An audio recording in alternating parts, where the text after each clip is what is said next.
بات اگر ہم سیرت رسول صلی اللہ علیہ وآلہ وسلم یعنی ذات سید عالم صلی اللہ علیہ وآلہ وسلم کی کرتے ہیں تو یاد رکھیں یہ دین کا محور ہے۔ قرآن کریم کی تشریح بھی ہم حضور صلی اللہ علیہ وسلم کے فرمان اور ارشادات سے ہی لیتے ہیں۔ یوں سمجھ لیجئے کہ قرآن کریم، قرآن مجید ایک صامت قرآن ہے اور حضور کی ذات والا ایک ناطق قرآن ہے۔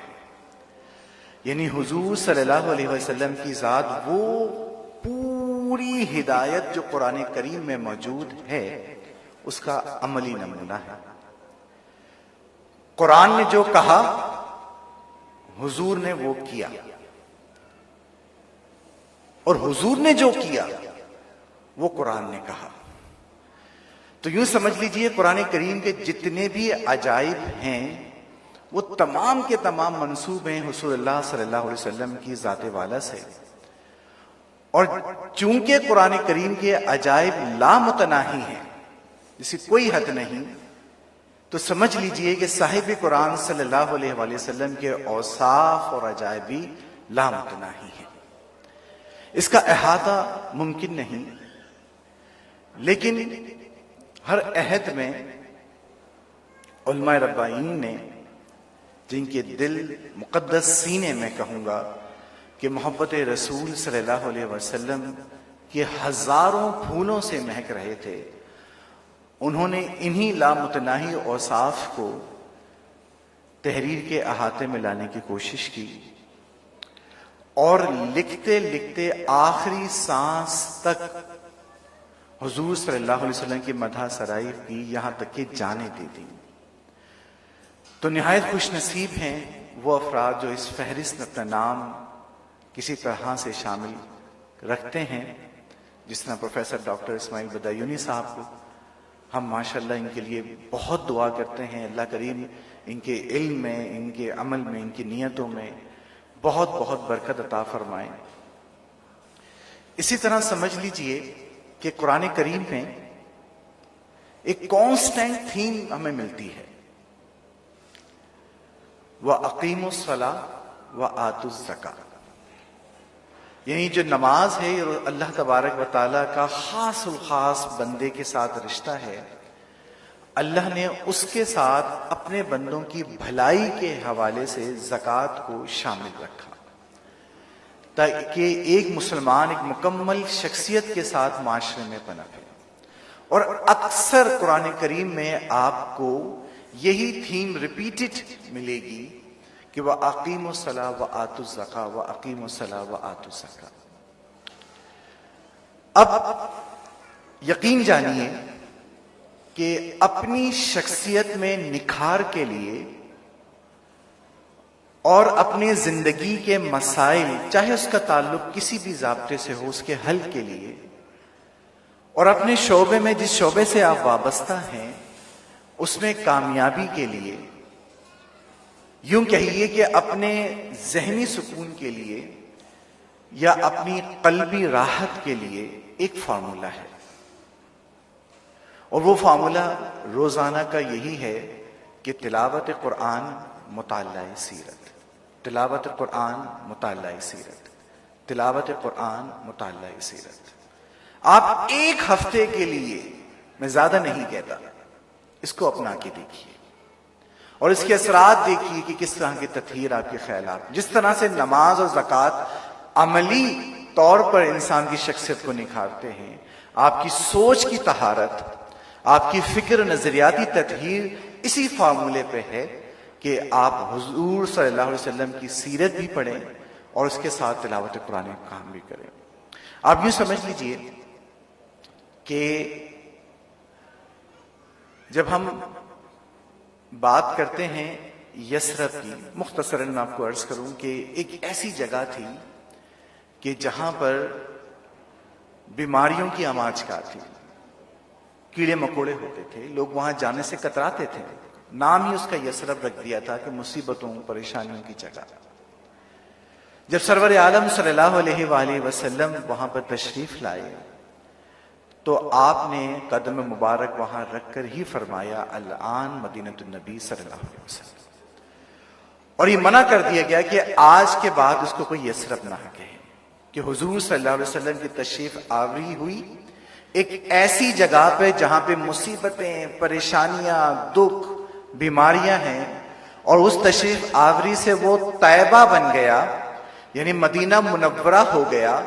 آج کافر بھی کہتے ہیں کہ سب سے پیسفل، سب سے نیٹ اینڈ کلین اور صاف ستھرا شہر ہے، ہمارے دلوں کی دھڑکن ہے۔ ہم یہ کہتے ہیں وہاں ایک سانس مل جائے وہی ہے زیست کا حاصل، وہ قسمت کا دھنی ہے جو گیا دم بھر مدینے میں۔ یہ جو مدینے کو شان ملی ہے یہ حضور صلی اللہ علیہ وآلہ وسلم کی آمد سے ملی ہے۔ واللہ باللہ تاللہ، اگر میں اور آپ یہ چاہتے ہیں کہ ہماری زندگیوں سے بھی اگر ہمیں نماز میں ذوق نہیں آتا، ہمیں ذکر میں روحانیت نہیں ملتی، ہمارے گھر کے مسائل ہیں، ہمیں بیماریوں نے گھیرا ہوا ہے، ہماری طبیعت میں ہمیشہ جو ہے وہ ناگواری رہتی ہے، خدا کے لیے سیرت مبارکہ کو ویلکم کیجیے، اپنی شخصیت میں شامل کیجیے، کچھ نہیں کرنا روٹین میں شامل کر لیجیے اور اس کو پڑھنا شروع کریں۔ ایک سیرت المصطفیٰ اعظمی صاحب کی آپ وہ لے لیجیے، جان عالم صلی اللہ علیہ وسلم سعادت علی قادری صاحب کی ایک بہت ہی جامع کتاب ہے، اس کو لیجیے۔ ہفتے میں روزانہ نہیں پڑھ سکتے تو کم از کم 3 دن بھی نہیں کر سکتے تو کم از کم 2 دن، اس سے کم نہیں کیجیے گا۔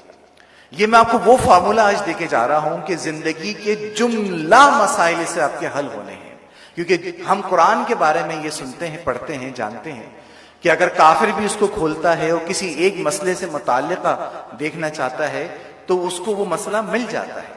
یقین جانیے اللہ نے یہی شان اپنے محبوب صلی اللہ علیہ وسلم کو بھی عطا فرمائی ہے۔ میں ایک والد ہوں یا میں استاد ہوں یا میں بھائی ہوں یا میں کاریگر ہوں یا میں بزنس مین ہوں یا میں ٹیچر ہوں، میرا تعلق کسی حوالے سے بھی ہے لقد کان لکم فی رسول اللہ اسوۃ حسنہ۔ آپ سیرت پڑھیں گے آپ کو آپ کے مسائل کا ایسا حل ملے گا کہ آپ ڈھونڈتے رہ جائیے۔ میں بذات خود 1995 سے ٹیچنگ کے شعبے سے وابستہ ہوں۔ اس دوران نہ جانے کتنی ورک شاپس لی، بی ایڈ کیا، ایم ایڈ کیا، ڈاکٹریٹ کر لیا، باہر سے بھی کورسز کر لیے۔ میں آپ کو اپنے حوالے سے بتاؤں کہ حضور صلی اللہ علیہ وسلم کی ایک حدیث جو میں اکثر شیئر کرتا ہوں صرف یہاں پہ اساتذہ کو بتانے کے لیے کہ آپ کو اپنا لائف سٹائل کیسے چینج کرنا ہے، آپ صرف ایک حدیث سے سمجھ لیجیے، اسی پر ہم اکتفا کریں گے کہ حضور صلی اللہ علیہ وآلہ وسلم کے پاس ایک شخص آیا اور اس نے کہا یا رسول اللہ صلی اللہ علیہ وآلہ وسلم مجھے زنا کی اجازت دے دیں۔ اب اتنا اوبناشیس سوال اور ایسی بے ادبی ہوئی تو صحابہ کرام ان کی طرف لگ کے حضور نے سب صحابہ کو روکا اور ان کو اپنے قریب بلایا اور کوئی فلسفیانہ گفتگو نہیں کی، کوئی آخرت کے عذاب نہیں بتائے، کوئی ایسی نظریاتی بات نہیں کی۔ آپ نے وہ سادہ انداز میں اس سے کہا کہ اگر کوئی تمہاری ماں کے ساتھ یہ معاملہ کرے تمہیں اچھا لگے گا؟ اس نے کہا فدا کا امی و ابی یا رسول اللہ، مجھے بالکل اچھا نہیں لگے گا۔ پھر آپ نے فرمایا کوئی تمہاری بہن کے ساتھ یہ معاملہ کرے، پھر فرمایا کوئی بیٹی کے ساتھ کرے، پھر فرمایا کوئی تمہاری خالہ کے ساتھ یہ معاملہ کرے، یہاں تک کہ وہ بات سمجھ گیا کہ یہ فعل ٹھیک نہیں ہے۔ اور اس کے بعد حضور صلی اللہ علیہ وسلم نے اس کے حق میں دعا فرمائی کہ الہی اس کے قلب کو اور اس کے ذہن کو پاکیزہ فرما۔ روایت کرنے والے تحریر کرتے ہیں، لکھتے ہیں کہ وہ شخص اس واقعے کے بعد سے زندگی کے آخری دم تک نہایت تطہیر پاکیزہ متقی رہا، کبھی اس فعل کی طرف نہیں گیا۔ اب آ جائیں کلاس روم کی طرف اور ٹیچنگ میتھڈالوجی کو دیکھیں کہ ایک بچہ جو بہت عجیب سا سوال کلاس میں کر دے یا ایک بچہ جو ہے وہ کلاس میں شور شرابہ کر دے تو پہلا سبق ٹیچرز کے لیے یہ ملا کہ ڈونٹ بی ریش۔ آپ نے کبھی اپنے ایموشن کو لوز نہیں کرنا، کبھی آپ نے شاؤٹ نہیں کرنا، کبھی آپ نے اسی طور پہ چیخ چلا نہیں کرنا۔ یہ پہلا سبق ملا۔ دوسرا سبق یہ ملا کہ باقی لوگوں کو تو آپ ان جنرل ٹیچنگ کر لیں، لیکن اگر کوئی کلمسی ہے، اگر کوئی ایسا طالب علم ہے کہ جو وضاحت سمجھ نہیں پا رہا تو سنت رسول یہ ہے کہ اس کو قریب کر لیں۔ اب قریب کرنے کی توجیحات مختلف ہو سکتی ہے، آپ زیادہ وقت دیجیے، آپ زیادہ تفصیل سے اسے بتائیں، یہ جو بھی عمل کریں گے یہ سنت کا عمل کا ثواب ملے گا، اور کس انداز سے آپ سمجھتے ہیں یہ عمل کریں۔ تیسرا سبق یہ ملا کہ ہر شخص کو، ہر طالب علم کو ایک ہی ڈسکرپشن سے نہیں سمجھایا جا سکتا. جس طرح رسول کریم صلی اللہ علیہ وسلم نے ان صحابی کو جو ہے وہ ڈسکرپشن نہیں دی جو کہ بالعموم ہمیں سننے کو ملتی ہے. ایک خاص طریقہ اختیار کیا. مجھے اور آپ کو بھی بحیثیت استاد اپنی اسٹریٹجی پہ غور کرنے کی ضرورت ہوتی ہے. بارہا ضرورت ہوتی ہے کہ کلاس میں جب ہم نوٹ کرتے ہیں کہ کچھ بچہ جو ہے وہ پیچھے رہ گیا تو ہمیں اس سنت پہ عمل کرنے کی ضرورت ہے. اب میں جو بتانا چاہ رہا ہوں وہ بات وہ یہ ہے کہ خاص امپورٹنس دیں، غصہ نہ کریں، اسٹریٹجی چینج کر لیں. یہ آپ کو تعلیمی ہر کتاب میں چیزیں مل جاتی ہیں اور کورسز میں، سلیبس میں، ورکشاپس میں یہ چیز بتائی جاتی ہے. ہم یہ سنتے رہتے ہیں، اس میں کوئی چیز نہیں ہے. سیرت کا اختصاص یہاں پہ کیا ہے جو بعد میں سمجھانا چاہ رہا ہوں کہ سیرت پڑھنے سے آپ کے اندر ایکسیلنس کیسے آتی ہے، آپ کی شخصیت جو ابھی یہاں موجود ہے وہ ایکسیپشنل کیسے ہوگی. وہ ہمیں یہاں ملا کہ سرکار نے اس شخص کے لیے دعا فرمائی.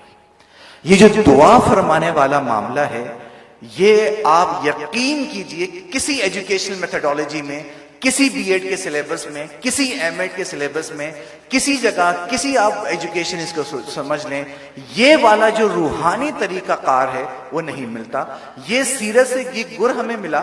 اور آپ یقین جانیے کسی بچے کے حوالے سے، کسی طالب علم کے حوالے سے اگر آپ کی ایسی توجہ ہے کہ آپ اسے خاص الخاص بتا بھی رہے ہیں، آپ توجہ بھی کر رہے ہیں اور پھر اس کے لیے دعا بھی کر رہے ہیں، تو تبدیلی کیوں نہیں آئے گی؟ اور جب آپ میں ٹیچنگ میں یہ ایکسیلنس آ جائے گی تو نیچرلی آپ کی سٹیٹس، آپ کی پرسنالٹی میں بہت ایلیویشن آئے گی. یہی مثال آپ سمجھ لیجئے، اگر کوئی والد ہو، آپ نے اگر آپ کی شفقت پدری میں ایکسیلنس لانی ہے، پڑھیے سیرت. دیکھیے حضور صلی اللہ علیہ وآلہ وسلم کی بارگاہ میں جو سیدہ کائنات رضی اللہ تعالیٰ عنہ سیدہ فاطمہ الزہرا تشریف لاتی تھی. ایک باپ کا کردار بتا رہا ہوں اس وقت کہ بحیثیت باپ جو کہ بعد از خدا بزرگ، تو یہ قصہ مختصر، وہ کھڑے ہو جاتے تھے اور چادر مبارک بچھاتے تھے. تصور کیجئے جو والد یہاں موجود ہیں، اس بیٹی کے دل میں اپنے باپ کے لیے کتنی والہانہ محبت ہوتی ہوگی کہ میرے والد گرامی میرے لیے کھڑے ہو گئے. اور اب یہاں اتباع تو دور کی بات ہے، اب تو جانثاری کی صورتحال ہوتی ہے کہ یہ لب ہلائیں اور ہم جان کو بارن کر دیں. تو آپ اس سیرت کو اڈاپٹ تو کیجئے، پھر دیکھیے کیسے تابعداری آپ کو اپنے بچوں میں نظر آتی ہے. آپ بحیثیت استاد سیرت پڑھیے. اب ہمارے مدثر بھائی ہیں، یہ پڑھیں، دیکھیں کہ کس طرح سے سرکار نے اہل صفہ کا خیال رکھا اور کس طرح سے اہل صفہ کو ترجیح دی. وہ ساری ایک ممتحن یا محتمین کے لیے ہدایت ہے کہ دیکھو خود تم بعد میں ہو، تمہارے طلبہ پہلے ہیں اور تمہاری ضروریات، یہاں تک کہ سیدہ جب تشریف لائی تھی اس وقت بھی سرکار نے فرمایا تھا کہ پہلے اہل صفہ کو ضرورت میں بہا دوں. تو ہر شعبے میں الاختصار کے ساتھ بتاؤں کہ ضرورت ہے کہ میں اور آپ اپنے روٹین میں، اگر آپ 15 منٹ نہیں دے سکتے، میں کہتا ہوں 10 منٹ دیں، لیکن خدا را ایسے دنیا سے نہیں جائیے گا کہ اگر آپ سے کوئی پوچھے کہ واقعہ طائف کب ہوا، آپ کو ہکا بکا ہوئے. کوئی پوچھے ہجرت کے جو ہے وہ مقاصد کیا تھے، آپ کو یہ بھی نہیں پتا. اس حال میں اگر حضور کے سامنے آپ پیش ہوں گے تو سمجھ لیجئے کہ بہت شرمساری کا معاملہ ہوگا. سیرت کا مطالعے کو اپنا روٹین بنائیے، مشن بنائیے. انگریزی میں کہتے ہیں where there is a will there is a way. سیدنا عمر فاروق رضی اللہ تعالیٰ عنہ، بس یہ آخری بات پہ ہم اختتام کرتے.